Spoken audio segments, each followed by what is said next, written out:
बदलाव अब दीवारों पर भी लुट चुका है और बंगाल के लोगों के दिलों में भी छप चुका है। अब बंगाल से निर्मम सरकार का अंत होकर रहेगा। अब बंगाल से महाजंगल राज का खात्मा होगा। इसलिए बंगाल के हर कोने से आवाज उठ रही है, चाहे बीजेपी सरकार, चाहे बीजेपी सरकार। आपकी बात। साथियों, कल टीएमसी ने इस रैली में आने वाले आप सभी लोगों को चोर कहकर गाली दी है। असली चोर कौन है, ये बंगाल की प्रबुद्ध जनता जानती है। अपनी कुर्सी जाते हुए देखकर यहां की निर्मम सरकार बौखला गई है। साथियों, आज भी इस विशाल सभा को रोकने के लिए निर्मम सरकार ने सारे हथियार निकाल लिए। आप लोगों को आने से रोकने के लिए ब्रिज बंद करवा दिए, गाड़ियां रुकवा दी, ट्रैफिक जैम करवाया, भाजपा के झंडे उखड़वा दिए, पोस्टर फड़वा दिए। लेकिन निर्मम सरकार, साफ साफ देख लो, आज के जन सैलाब को रोक नहीं पाई हो। बंगाल में महाजंगल राज लाने वालों का काउंटडाउन शुरू हो चुका है। वो दिन दूर नहीं जब बंगाल में फिर से कानून का राज होगा। जो कानून तोड़ेगा, जो अत्याचार करेगा, टीएमसी के किसी अत्याचारी को छोड़ा नहीं जाएगा। चुन चुन के हिसाब लिया जाएगा।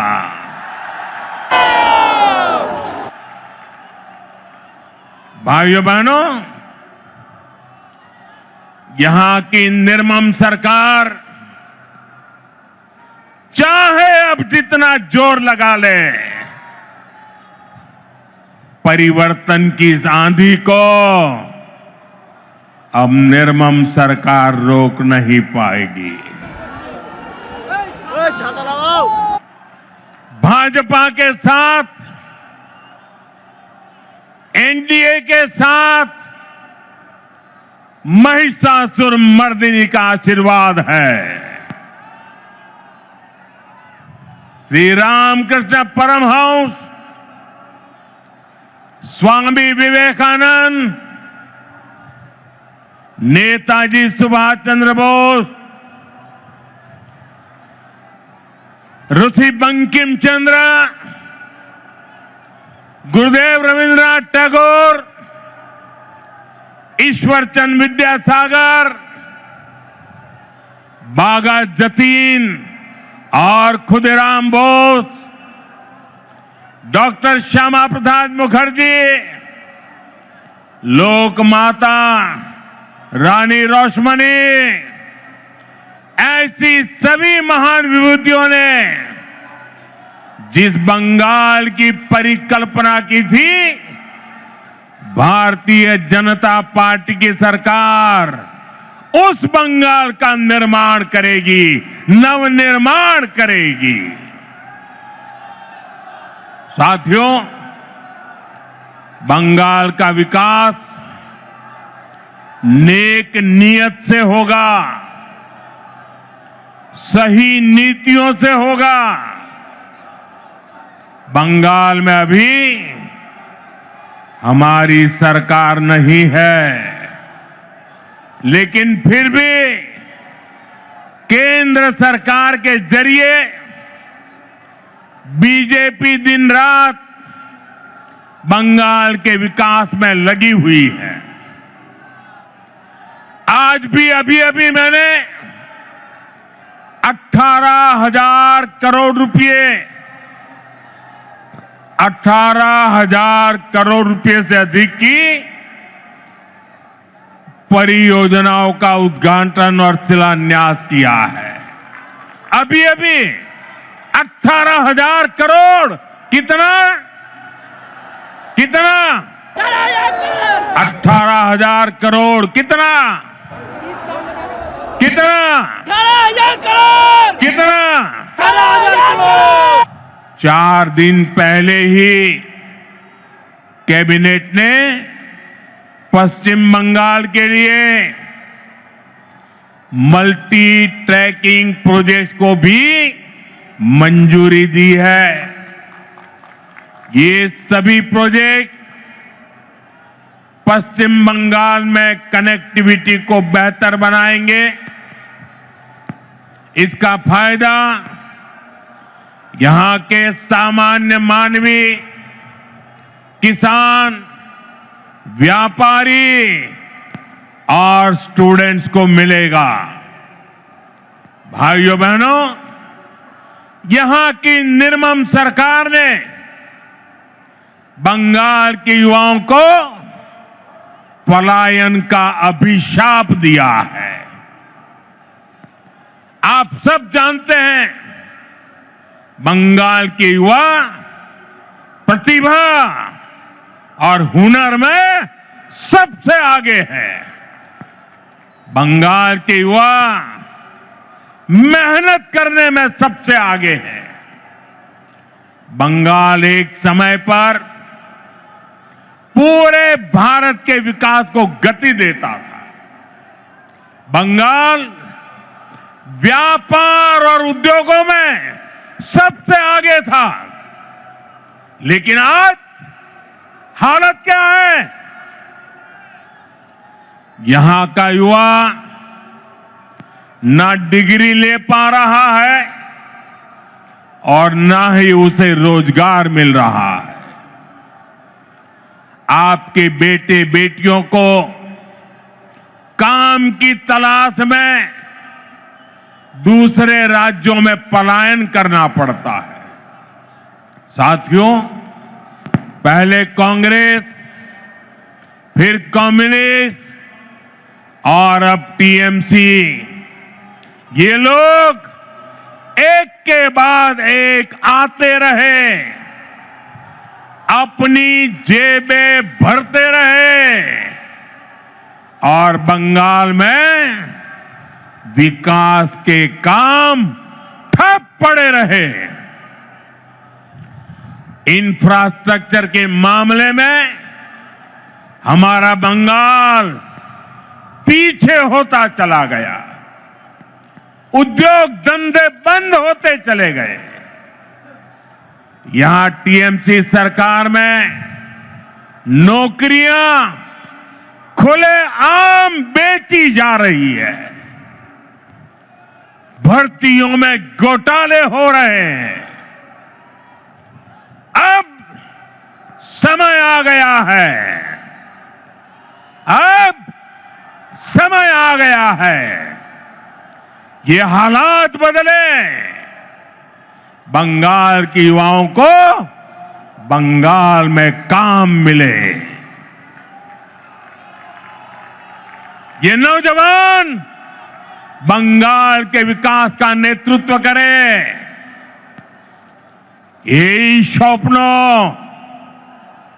আপনার আর এই স্বপ্ন পূরণ করা মোদির গ্যারান্টি। मोदी गारंटी।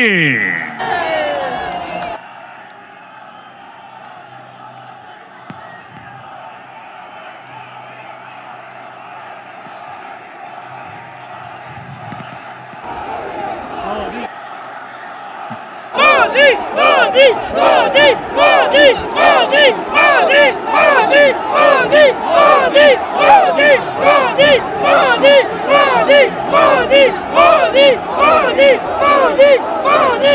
साथियों, टीएमसी सरकार का एक ही एजेंडा है। ये टीएमसी वाले न खुद काम करेंगे न करने देंगे। जब तक इनको अपना कट मनी नहीं मिल जाता, ये किसी भी योजना को गांव गरीब तक नहीं पहुंचने देते। इसलिए टीएमसी सरकार केंद्र की योजनाओं को रोक कर रखती है। आप देखिए, हम कारीगरों और कामगारों को आगे बढ़ाने के लिए पीएम विश्वकर्मा योजना चला रहे हैं। हमारे कुम्हार, लोहार, बढ़ई, ऐसे हुनरमंद लोगों को इसका लाभ मिल रहा है। लेकिन निर्मम सरकार ने बंगाल में योजना पर ब्रेक लगा रखी है। मुझे बताइए भाइयों, मेरे इन विश्वकर्मा भाइयों को भारत सरकार के पैसे पहुंचने चाहिए कि नहीं पहुंचने चाहिए? पहुंचने चाहिए। उनको मदद मिलनी चाहिए कि नहीं मिलनी चाहिए? मिलनी चाहिए। उनका भविष्य उज्जवल होना चाहिए कि नहीं होना चाहिए? केंद्र सरकार पैसे दे रही है, बंगाल को कुछ नहीं करना है, लेकिन उसके बावजूद भी ये विश्वकर्मा समाज के मेरे छोटे छोटे भाई बहनों को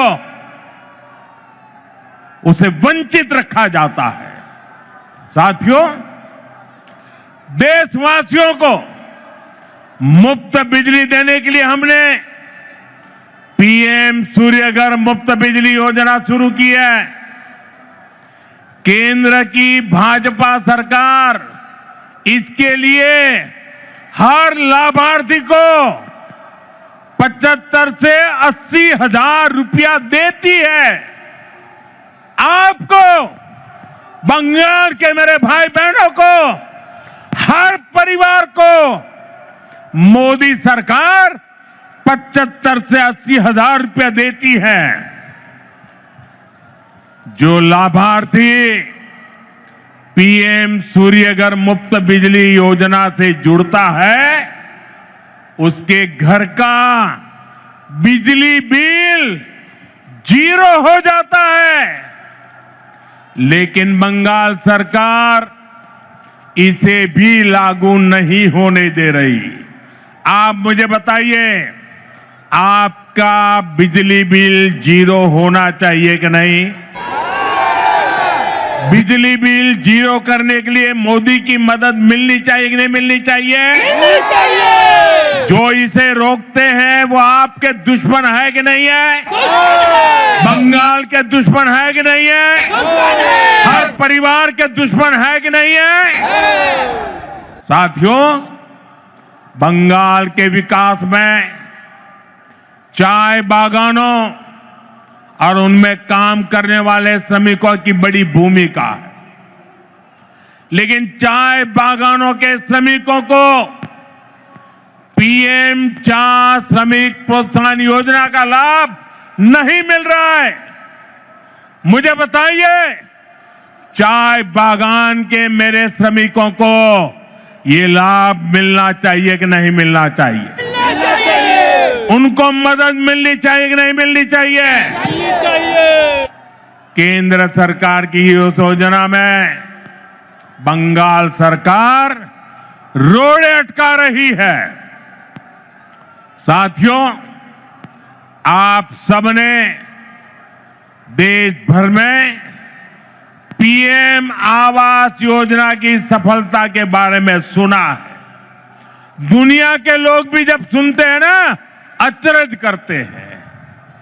जो लोग बंगाल से बाहर रह रहे हैं, ऐसे हर गरीब परिवार को पक्का घर मिल रहा है।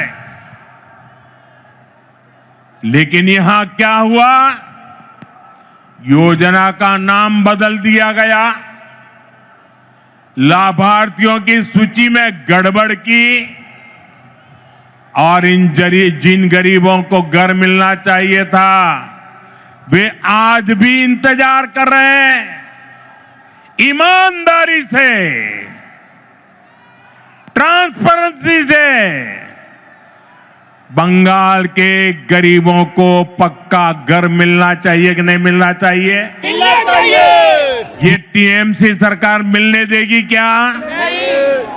ये निर्मम सरकार मिलने देगी क्या? कुछ नहीं। ये सरकार जानी चाहिए कि नहीं जानी चाहिए? नहीं चाहिए। गरीबों को घर मिलना चाहिए कि नहीं मिलना चाहिए? नहीं मिलना चाहिए। साथियों, इतना ही नहीं, यही हाल जल जीवन मिशन का भी है। बंगाल में लोग पूछ रहे हैं, जब देश के बाकी हिस्सों में हर घर जल पहुंच सकता है, तो बंगाल में क्यों नहीं?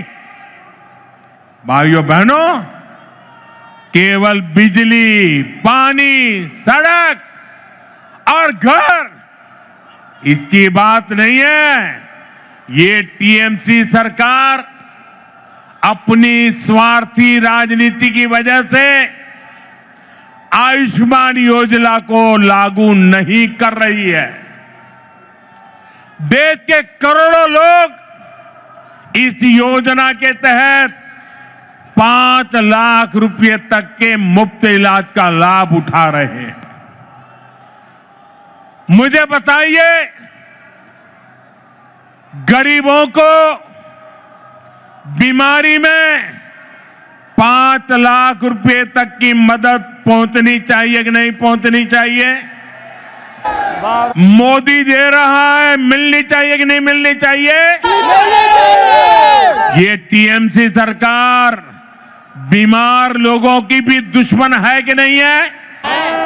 अत्याचारी है कि नहीं है? लेकिन बंगाल के गरीब परिवारों को 5 लाख रुपया वाली आयुष्मान योजना से भी, उस अधिकार से भी वंचित रखा गया है। साथियों, आज बंगाल के किसान की हालत भी किसी से छिपी नहीं है। मुझे बताया गया है कि 2-3 दिन पहले ही चंद्रकोना में हमारे एक आलू किसान ने खुदकुशी कर ली है, आत्महत्या कर ली है। पश्चिमी मिदनापुर से हुगली और बर्दवान तक किसानों से झूठे वायदे और सरकारी खरीद में घोटाला ही ये टीएमसी सरकार की पहचान बन गया है। टीएमसी के कट, कमीशन और करप्शन के कारण गंदी राजनीति के लिए किसानों की जिंदगी से, गरीबों और मध्यम वर्ग की जिंदगी से, माताओं बहनों की सुरक्षा से खिलवाड़ किया जा रहा है। इसलिए टीएमसी जाएगी तो हर गरीब को पक्का घर मिलेगा। गरीब को पक्का घर मिलना चाहिए कि नहीं मिलना चाहिए? मिलना चाहिए कि नहीं मिलना चाहिए? मिलना चाहिए। ये मोदी की गारंटी है। हर गरीब परिवार को बता देना, जैसे ही टीएमसी की सरकार जाएगी, गरीबों का पक्का घर बनना शुरू हो जाएगा। टीएमसी जाएगी तो हर घर साफ जल पहुंचेगा। टीएमसी जाएगी तो हर गरीब को मुफ्त इलाज मिलेगा। टीएमसी जाएगी तो कारीगरों को नए अवसर मिलेंगे।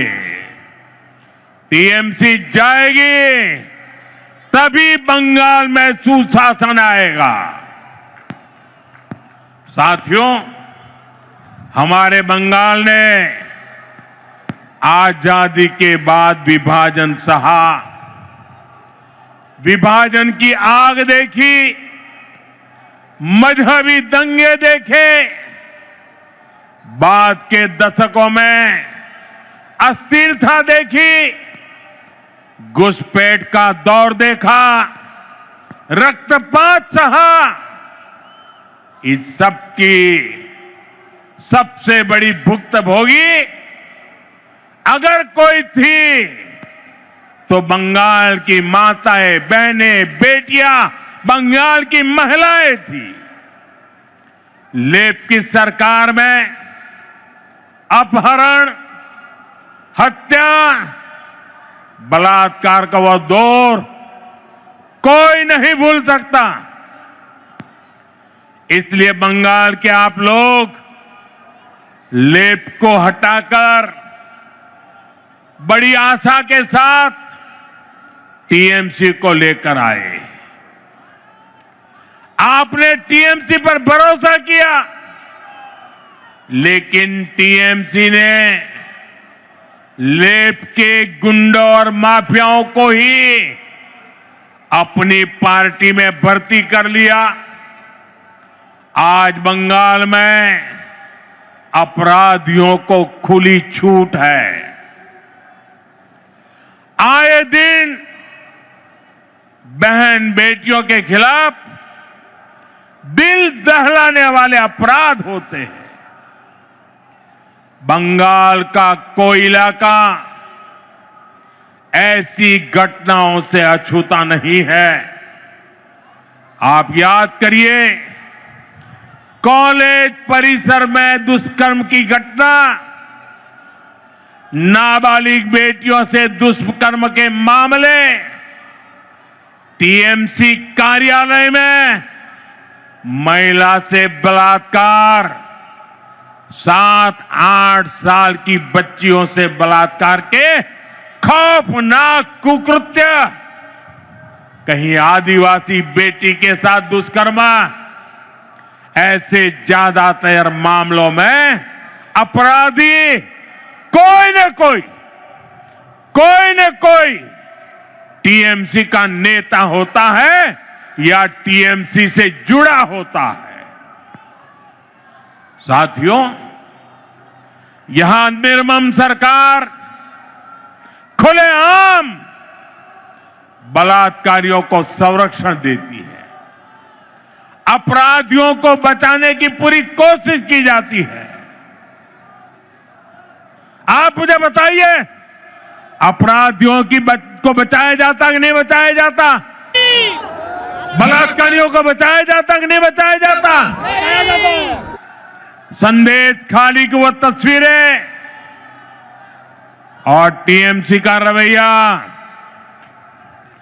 आरजीकर अस्पताल की उस बेटी के साथ हुई दरिंदगी, बंगाल के लोग भूले नहीं हैं। टीएमसी कैसे खुलेआम अपराधियों के साथ खड़ी नजर आती थी। साथियों, इसी मानसिकता का परिणाम है आज महिलाओं के खिलाफ एसिड अटैक जैसे घिनौने अपराध इतने ज्यादा मात्रा में पश्चिम बंगाल में हो रहे हैं। जो बंगाल एक समय देश का सबसे प्रगतिशील राज्य होता था। आज वहां शाम होते ही माएं बेटियों को फोन करके कहती है, बाड़ी फिरे ऐशो सौंदे न माराइए। शक्ति की पूजा करने वाले बंगाल को ऐसे हालात मंजूर नहीं होंगे। मैं बंगाल की मेरी माताओं बहनों को भरोसा दिलाता हूं, आप भाजपा को, बीजेपी को अपने आशीर्वाद दीजिए। बीजेपी सरकार में महिलाएं सुरक्षित होगी और अपराधी जेल में होंगे, और ये मोदी की गारंटी है।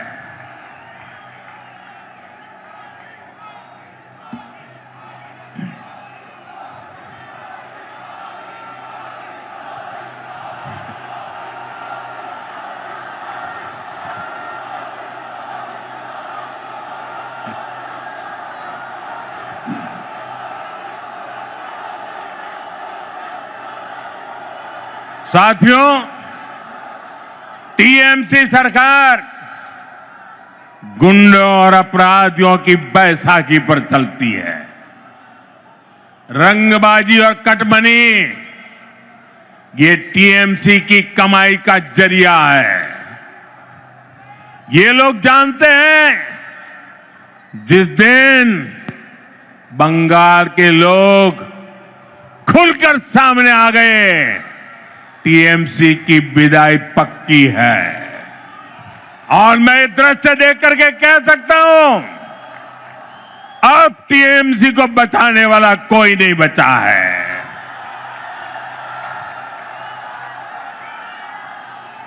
इसलिए ये बंगाल के आप लोगों को डरा धमका कर रखना चाहते हैं। इसके लिए टीएमसी वाले माफिया गिरोहों को पालते हैं। ये कट्टरपंथियों को संरक्षण देते हैं और ऐसे गिरोहों की ताकत बढ़ाने के लिए घुसपैठियों को बुलाते हैं, घुसपैठियों को। साथियों, ये टीएमसी मां माटी मानुष के नारे पे सत्ता में आई थी। आज वही मां रो रही है, माटी को लूटा जा रहा है और बंगाली मानुष बंगाल छोड़ने पर मजबूर हो रहा है। घुसपैठियों की वजह से आज बंगाल की रोटी, बेटी, माटी, उस पर सबसे बड़ा खतरा आ गया है।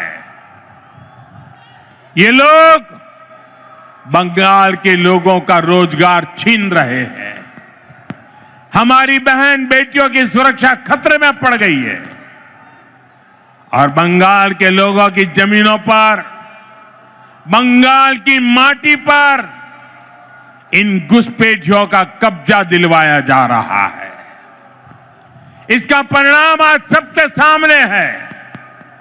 बीते दशकों में बंगाल के ज्यादातर इलाकों में डेमोग्राफी बदल गई है। बंगाली हिंदुओं को जानबूझकर अल्पसंख्यक बनाया जा रहा है।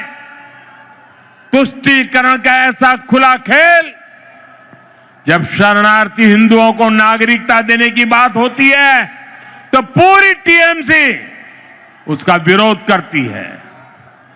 वो हिंदू जिन्होंने कभी विभाजन का समर्थन नहीं किया था, जिन्होंने हमेशा अविभाजित बंगाल को, भारत को अपनी मातृभूमि माना, टीएमसी वाले उन्हें नागरिकता देने का विरोध करते हैं, क्योंकि उनके लिए उनकी वोट बैंक ही सबसे प्रमुख है।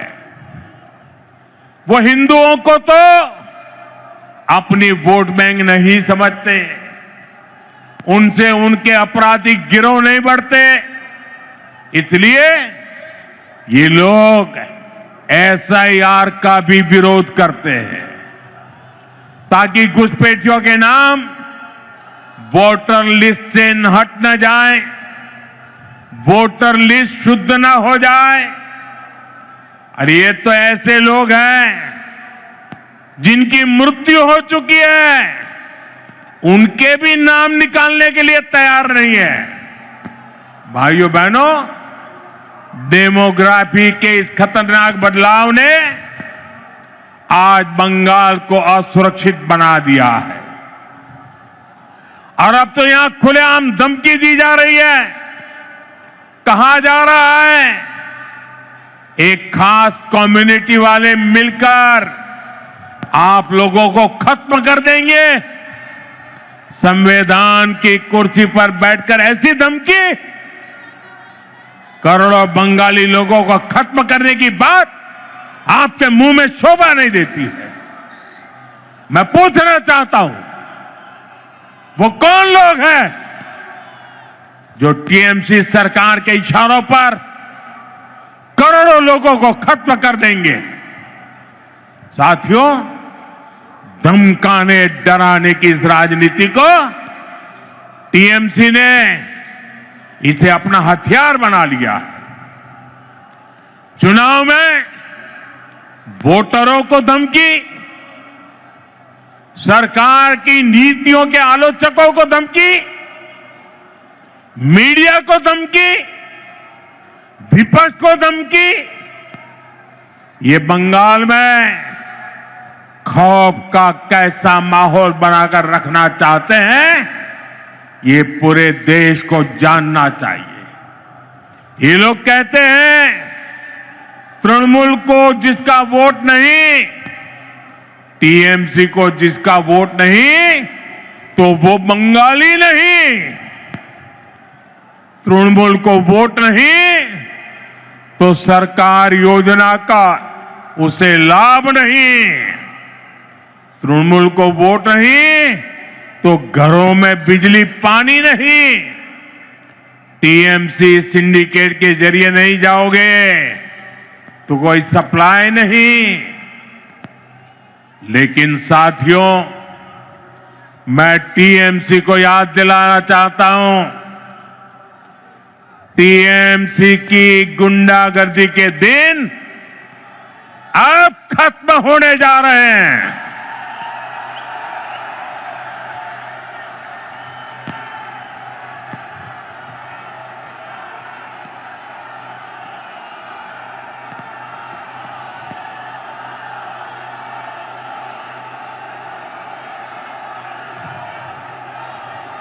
टीएमसी सरकार के जाने का काउंटडाउन शुरू हो चुका है। यहां बंगाल में बीजेपी सरकार बनने के बाद एक तरफ हम सबका साथ सबका विकास ये मंत्र लेकर चलेंगे और दूसरी तरफ सबका हिसाब लिया जाएगा।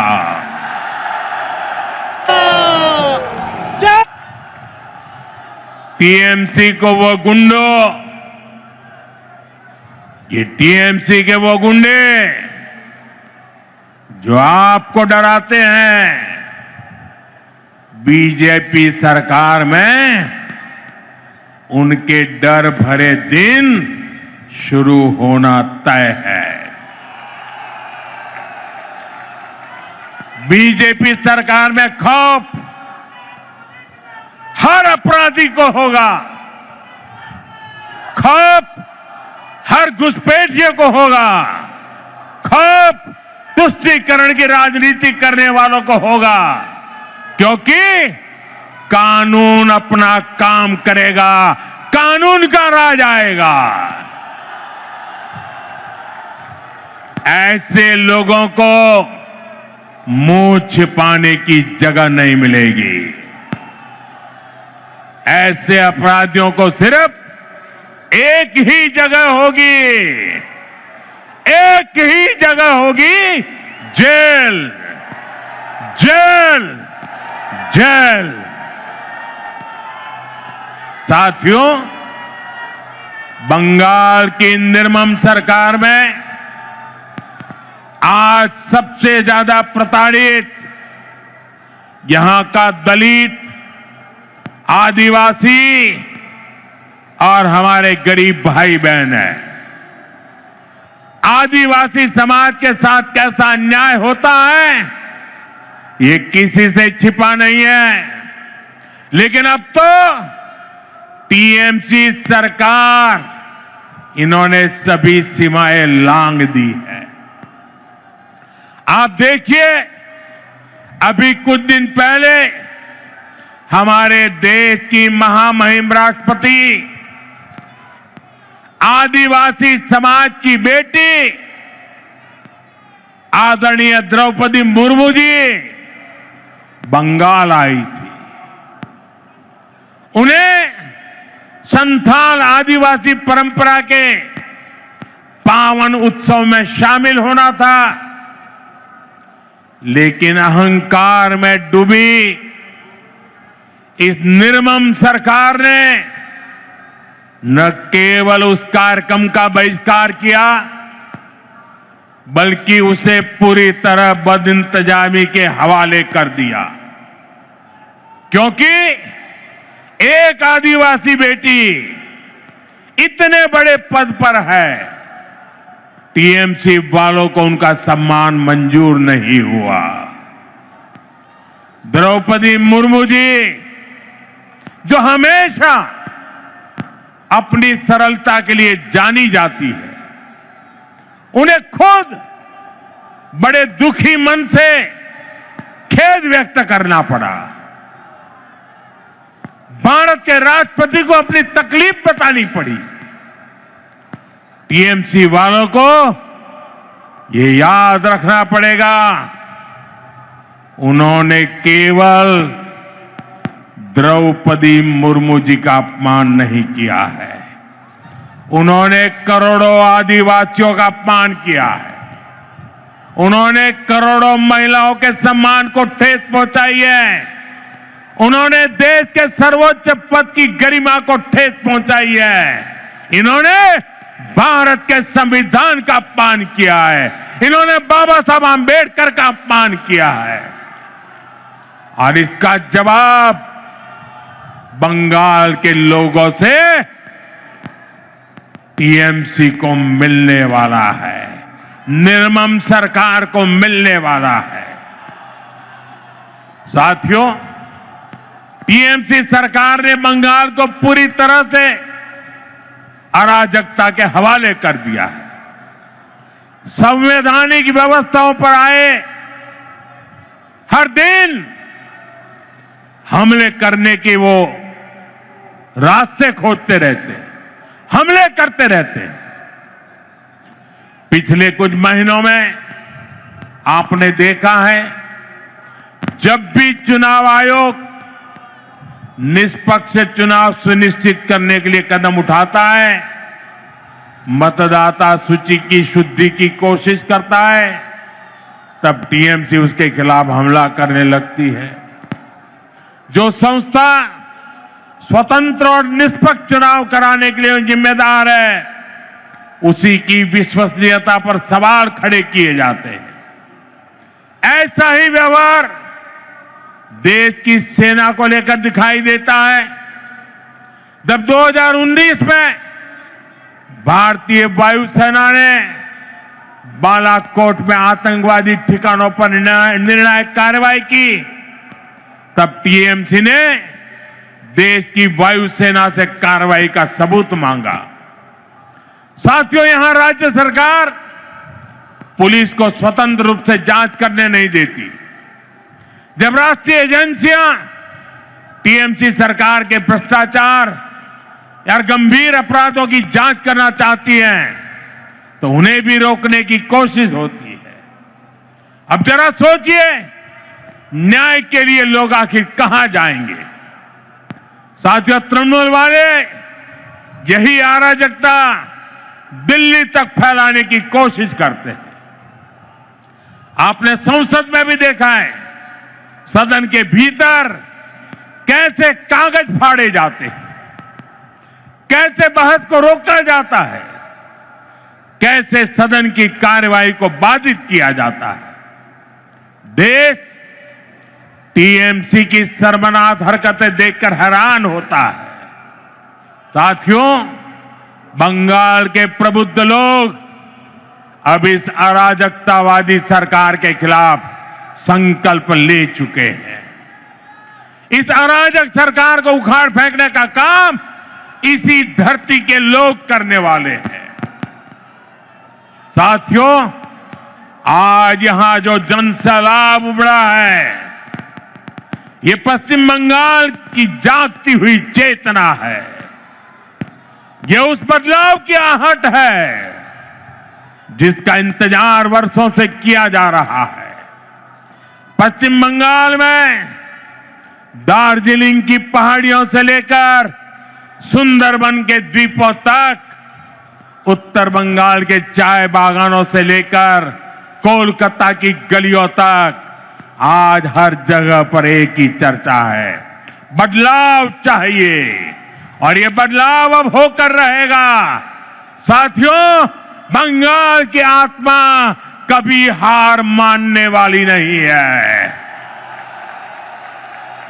बंगाल का नौजवान कभी हार मानने वाला नहीं है। बंगाल की बेटियां कभी हार मानने वाली नहीं है। बंगाल का किसान कभी हार मानने वाला नहीं है। जब जब इस भूमि के सामने चुनौतियां आई है, तब तब यहां की जनता ने साहस के साथ उनका सामना किया है। गुरुदेव रविन्द्रनाथ ठाकुर ने भी हमें संदेश दिया है। उन्होंने कहा था, विपदे मोरे रक्षा करो, ये नोहे मोर प्रार्थना विपदे आमी ना जाए जेनो कोरी बॉय। आज भी वही समय है।